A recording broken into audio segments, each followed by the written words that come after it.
o ka ngoi le fole le alisi lo mako o le mako kule le ko masanga e o ki nga foi maka le so yo ai ese el banco fia pa e pai ke va ya mai se ga ke rua au kua ko nga mea o ia ka uma ye o le mo foi nga fa kua o ile fia yo o ngo pu o ka ko kaimi a o le anga ia u male ngai va ya so male la masinga o ka sa vali mai la va ile u male fia va ya ku lo ko la le ale me siling o mala ya se fa pengi o le va ko fia ka ape male ngai ma o la ka ri ma mai fole ku o mga kulea o mala ya se fa pengi va ku ka funga ole yo mo le fa fe ngai nga pole yo nga ya ko le foa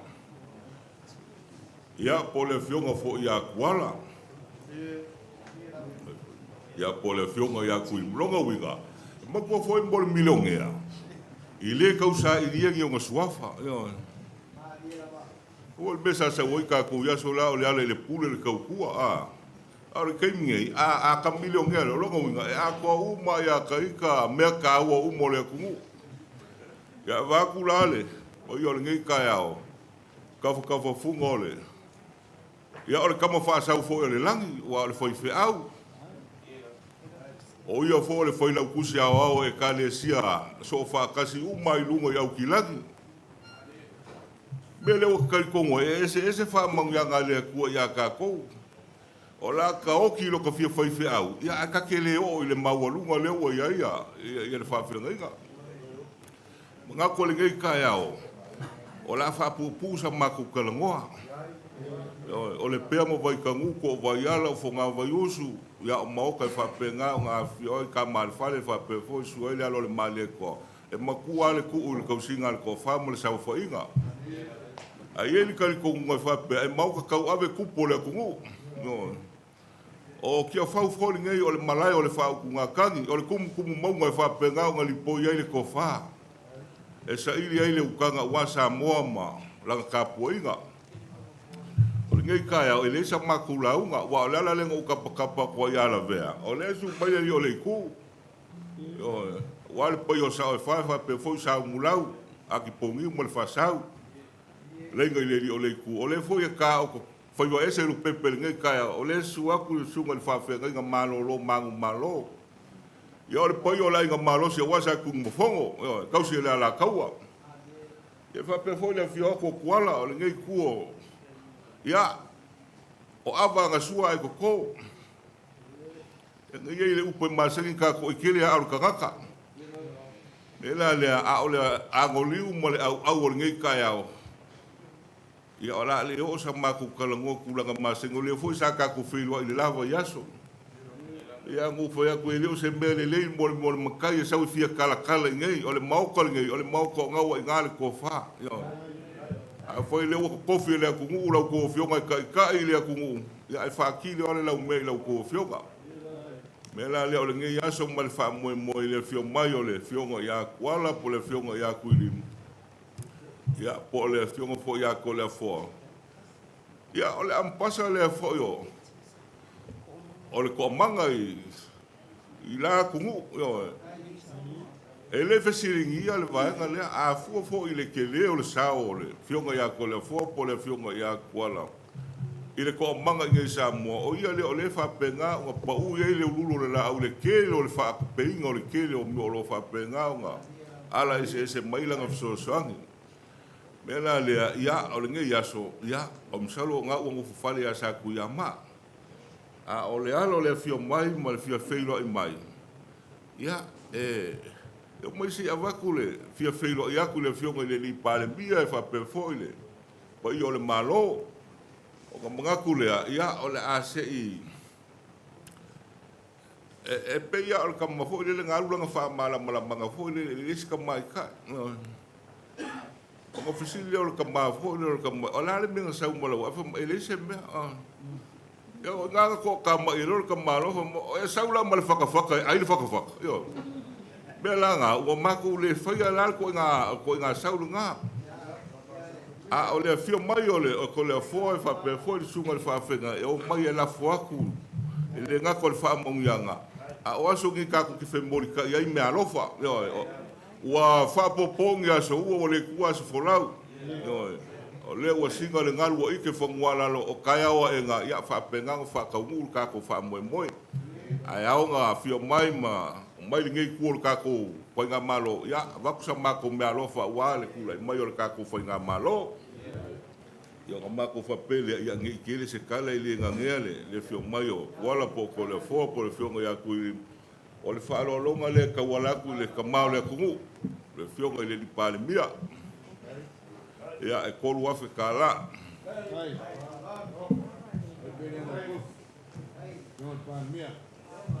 e ku mau fa vai sui fainga o fo ngai la ngo mia le ko fa i se me o ma ko fu o ngol ko fa lo fo ile fio nga le ampasa ma ko foi ngo foi le ku akamu si la ku le ku e nga le fa ngo akamu o ile fia nga ma foi lo nga fausia eva o nga nga ko lo o so ya akamu me foi la le a foi o le ko fil ka ma le ku ile mo foi o nga o ese mal foi ku me le o fa lo nga le ka wala ku le foi ku le yo le pa le mia e afe kala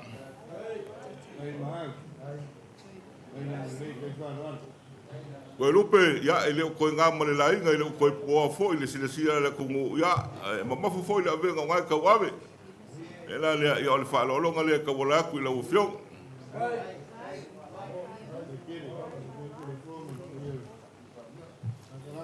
ya ele ofio mai le fio nga ya mul pola nga losa nga lo ngo winga kasi le foi pulo la sola i kua ele foi ngo fia ile mole le mo ese ya ele que o kusi le ka wala ku le fionga ya mulpola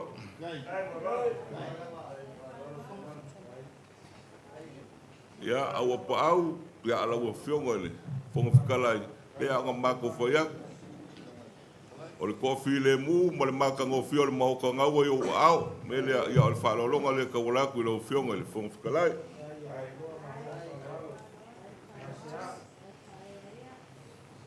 ya la kamole o va o ke lo va o ke lo o uma ko nga aku kai fo ya ma ako pa o le ofi ya fa lo ka wala ya va o lo la fo le sa le aula e uia nga le anga la me o fai o pa o isi o so kwala ya e malo sa nga ya e ka ya ma wala u fa ka ma wa inga fa fulu inga le awale fe nga ya male lo kula mai ia o le anganga lava o le fionga i le ampasa ka ua o nga o langa whaaloalo ia o le kako koe aso le ngai mua mua ia lau mai ia kui o le ngā koe kele whaka ia whaamanguia le kua i le ulai mai ia o le whaaloalo lea i lau ronga i le ni whaipule ia o ka ku malo fa sale le anga ngumela mua le kinganga ia pe nga se ka wa lo fusiwa e fa nga ka ia wa au ia le yo ngi yam pasa ia o ka ku mama ku ko yo fo le maoka ia ke ia ole yo pusile ka wala ku le fio ngi foi pule ia o ka ku malo vai singango ia am kuanga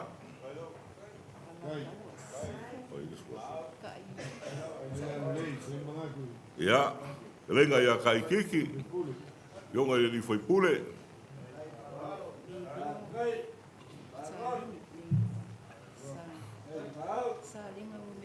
ia ke le vai ku kamola ka le lua ia ole yo kusile ka wala ku e ali lua feu ya me alo fale ilo yo ngai li foi pule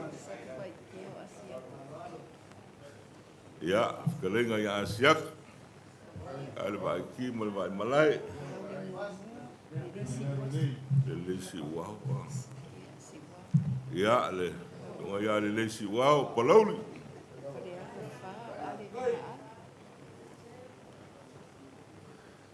Ya, whaikale ngoa makua i, kalenga ia ale.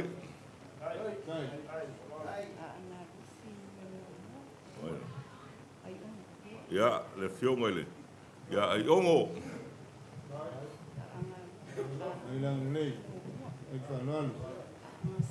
Oi te puli. Nang kau Ya, kalenga ia ngā seaka.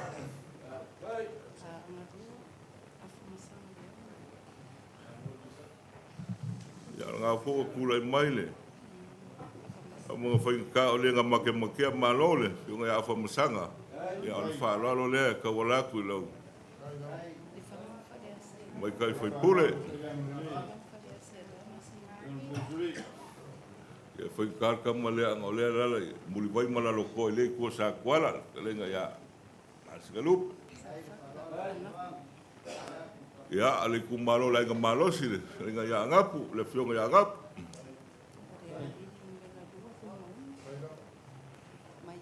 Ya, aku fase aku le ngā whakasi, le fionga ia fui maonga.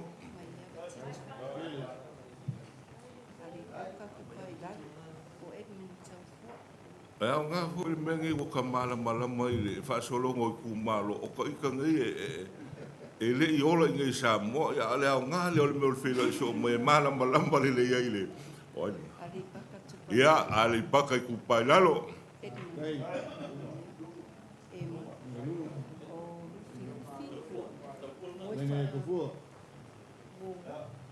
ia ngā whain kāle kama fo i lenga kofi e whonki le kupu o le sunga i alufi lufi Kai.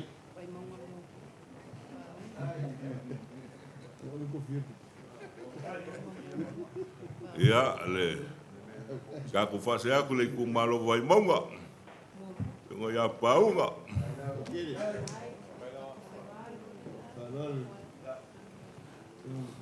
ia o la kala fo le nga foi aku le skofi le fo ko foi o kai ka ngai nga sa wali mai ai fa le o ia ai e kanga loa pusi ale vai ngai me la le a foi e se sasi ia ala ka ke manga le o kai ka o la ko wanga o le fa ki o ia nga fa leo ia e fia so ia ku pe fa pe o le la ku ia poisala ole e pauanga le me e ka ua vao e o ale se fulu lua le ai fa solo kwa e uma e alu fa lua ai fa kai va or fa mo ko mai ia ele mo fai o nga ku i lalo le fionga ia sala le o le kofi o sanga nga kolu fionga ia sala paulo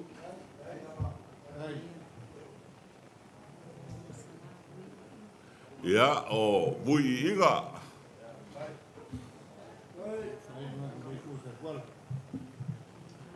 o le vaenga lea ia o ngafa ia e whapenga o nga fisoka i ma le fionga i le ia mpasa ngai o nga kauainga ia o le rio le kule kalenga ia la vea ia o nga ainga le ngai o le ganga fia fo le o le fionga le mpasa po le tunga le whawhenga e fōlinga o longa ainga umaringe o fili mai e lea kua e le mauku ia le fionga ia kila fongo sui o salenga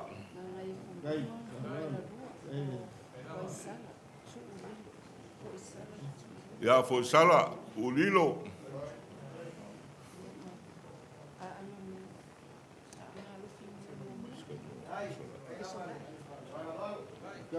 ia foi kar ku o fare kolu le ku sa kwala o ainga umai o foi fe au o lenga ia fe sola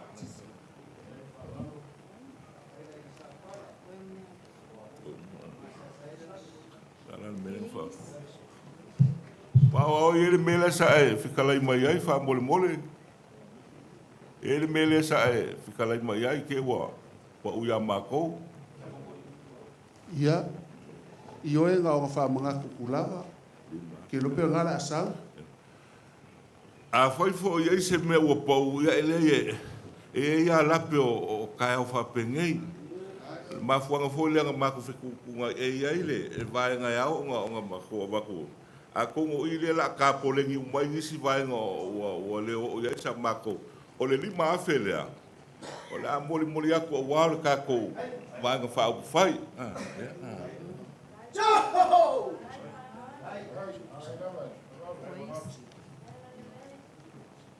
Ia, o lea lai maua I le fongo o la vea. O se wa muri fasi lea ele o maua le mako. Ia e whawhikai o lea wa. Ia I mea wa avea lava mea I se lape ngi kai au. Ia po le fionga foli ki a kongo.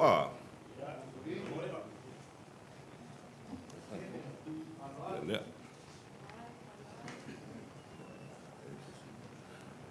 Pa ope I se si ke ua. Whawhikai ke vanga, kai lava leo so le pale.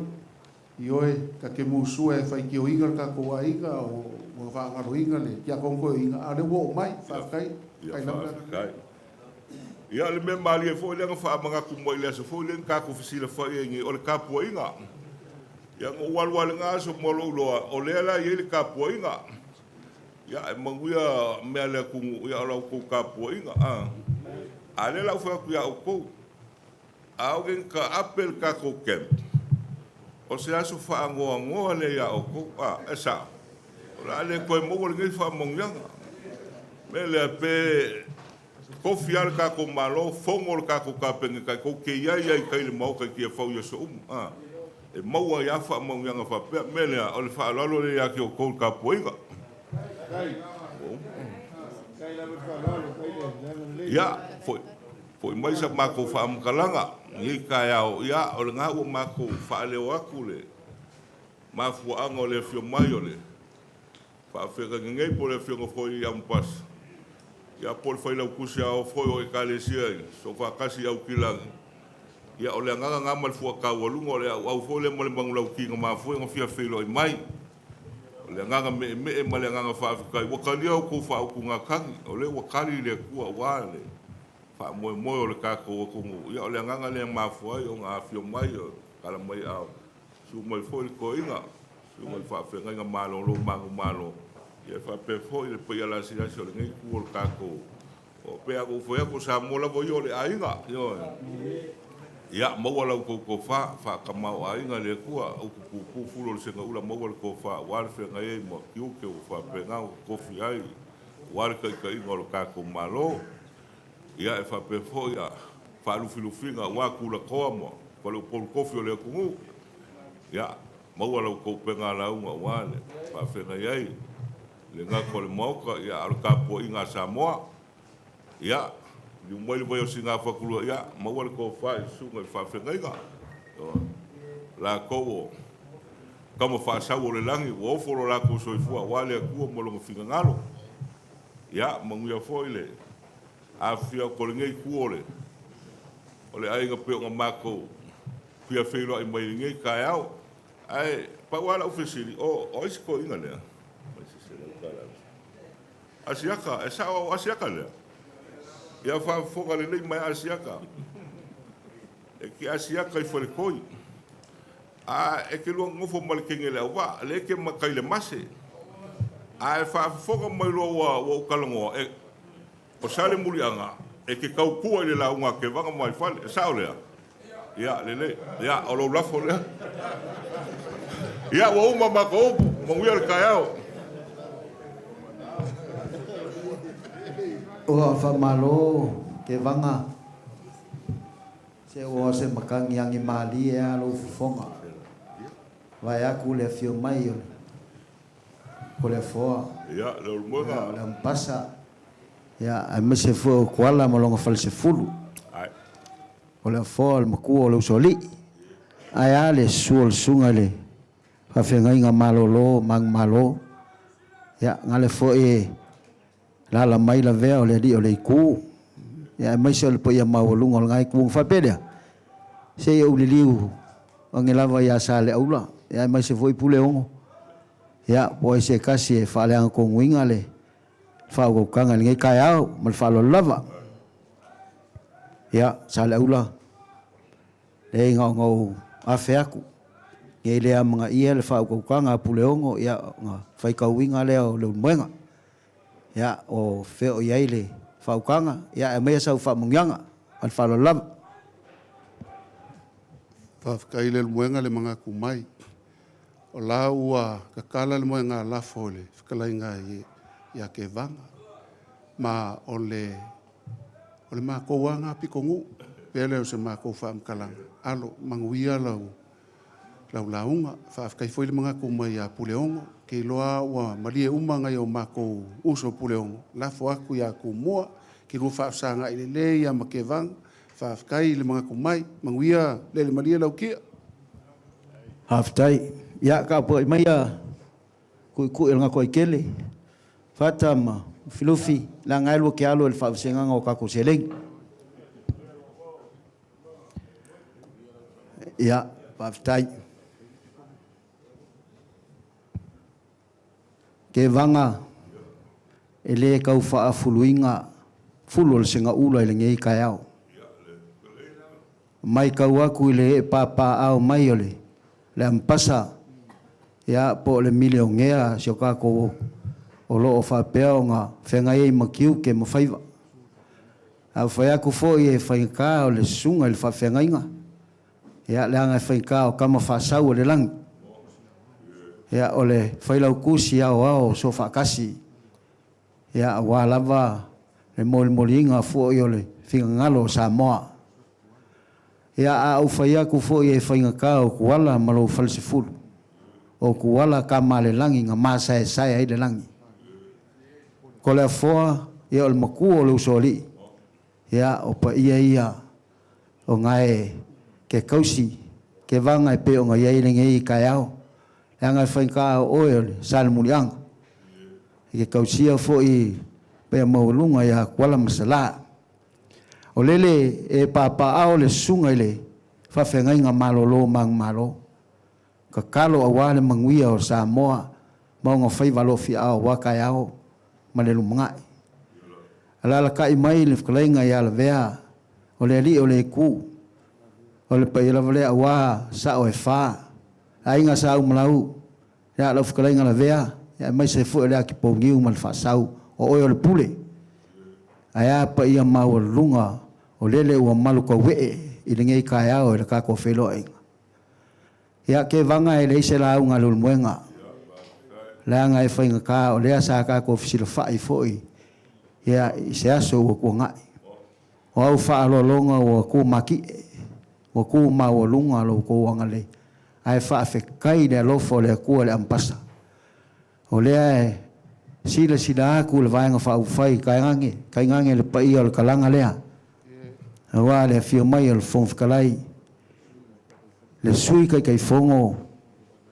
ya ai mai so sui fon kalai le o moli moinga o sila sa anga mo o sila mio awala o fa o le mo kau ya o nga kulea ya fa fe kai le fa alo le o kau pe le kila o kau pe fanga o malia fengoa le mai moanga ngai laulala o kala e fai le ko masanga o malie le papa ngala o malie le fa kol ngaka o kala ya nga o kiki mangu o lava mangu o fuki manga ula le ngai kaya o le lofa maleanga lele al kala le falsa fai o maka mio mo wakanga loa ya o a mesi lava o falo longa o maka ngofie o ing malie falsa fai ila ko falo longa le ngai yaso o fa pelia ya alo maida kau mo fai aku foi lo kako ainga peia on kako mafuka i ngai kwaso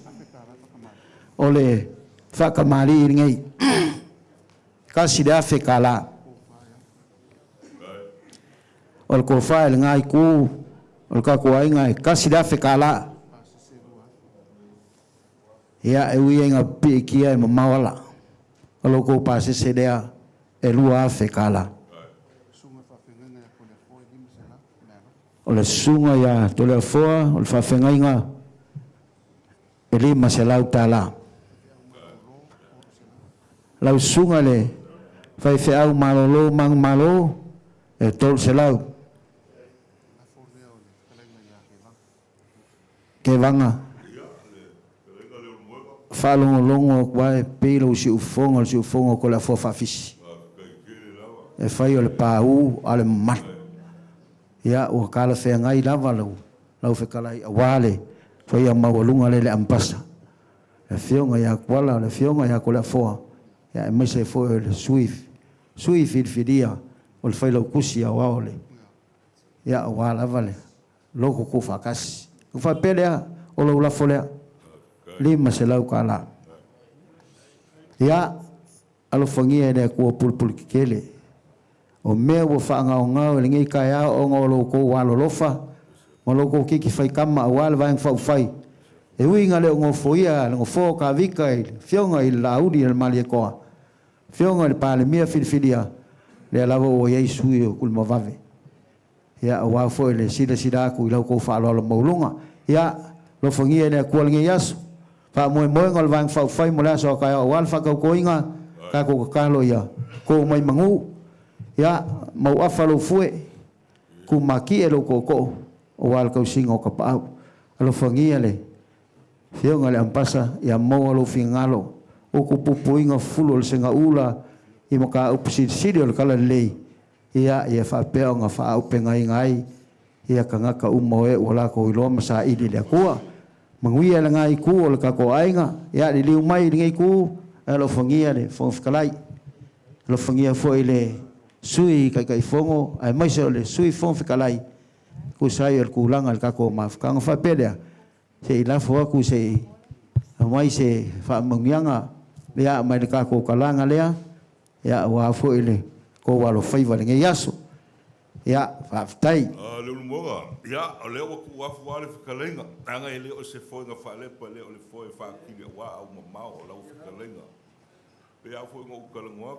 ele se kali ko kali ko ile o moenga ngo lai mangingo sa mo le ku ngo mo ko sale mulianga e su ile ula faku le kiki o le launga le o moenga faftai a kao fo i se ya la fa feka ko la mo sa ko le nga sa ko le ngi me la le o le ai ama se kala ko fo ye ku o la o le fiso o la o le kolo ala ka si mo mo yolo tai falol ai si me kasi le ko fia e pau a fa mangianga o le kula mai o la ko fionga o le fionga le ampasa e ko ki a pisingisi uma ma fale ke kele le au kilangi o pampenge sigi e mo se fulu mo ko o le milionea nga uma me nga ya la fa mangianga ya le wala fo mai le kai au yo o me vo ka ko fu ye le manga o me o pepo foi nga luenga ma ya e kasi ale ka ka fa penga o nga ka ko koma ya yo le o le mil a sa umusu a ka ule upule o milionea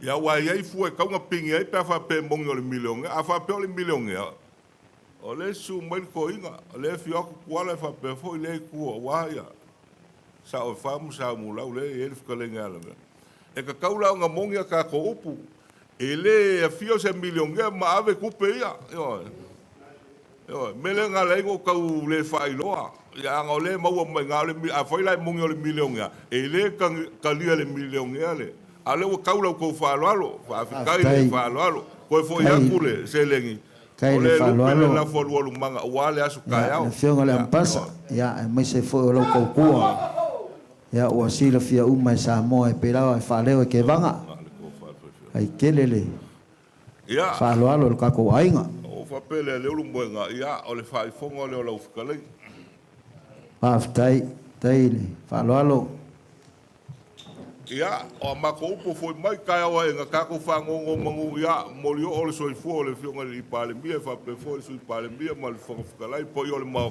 su ya foi pule uma ka ko fe lo ka ya o ka lo le ku ya fa penga nga le ko le fa le ko ka ya wa le fa mo ka ya ai ya si au kala mali le ko fo ya o nga ye fa mo o ke sa le paloka mai ole upu mongi a o manga ko ke alu le paloka ele se paloka le ku malo ngai fo anga ya lo fo uma ya kia ai ma fuanga o ke vaka mo vai fale e mamai le la kausinga wa wala masala me mama foi o le uso o au ya sala fo sala fio mai no fio mai ke lo ka wa ngo au ya o le kai me o ke manga ko ke alu ele se pa lo kai foi yo a o le fa alo ma le fa ya e fa kilo le la me o kausinga ke vaka mo vai fale wa wala masala me vo le nga fa kai le wo kula mai sa ka la ai o le ngai ka e se me ke fisa de ya Ia.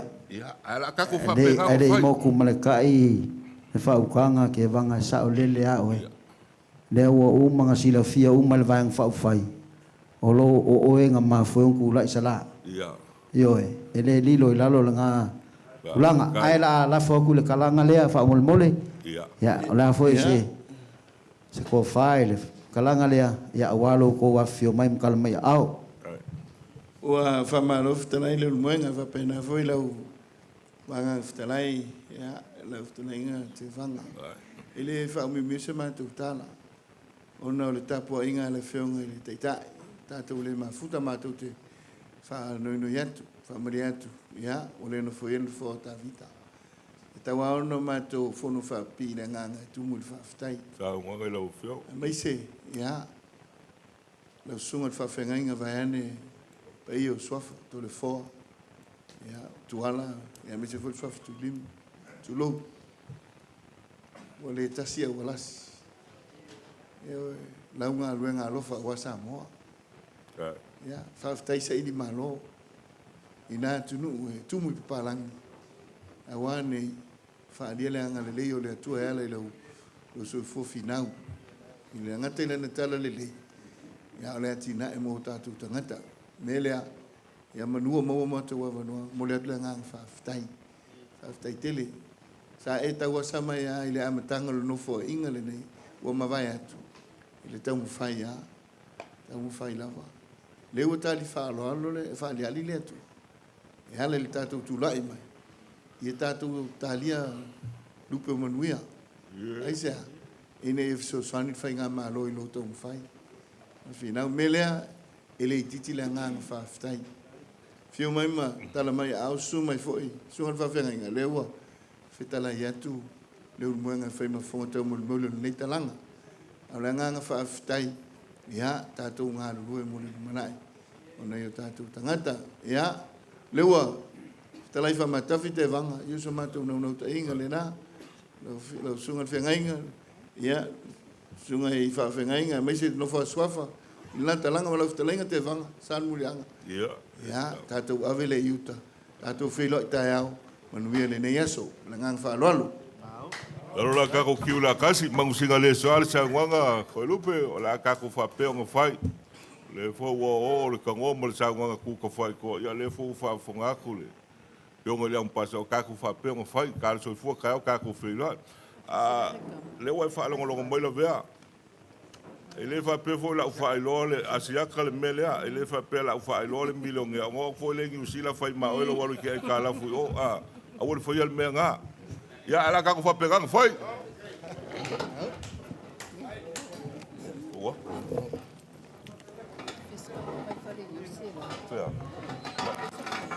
oi vale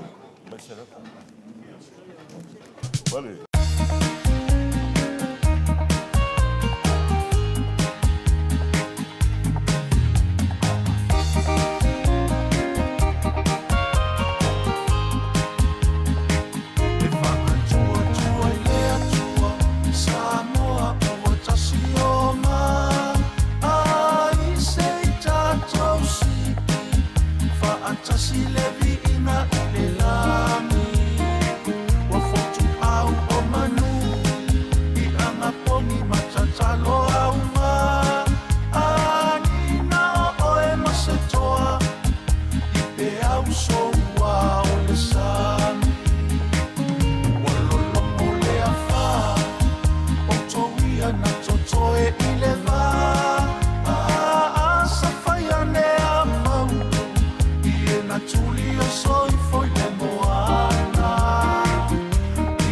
Atua, ile atua male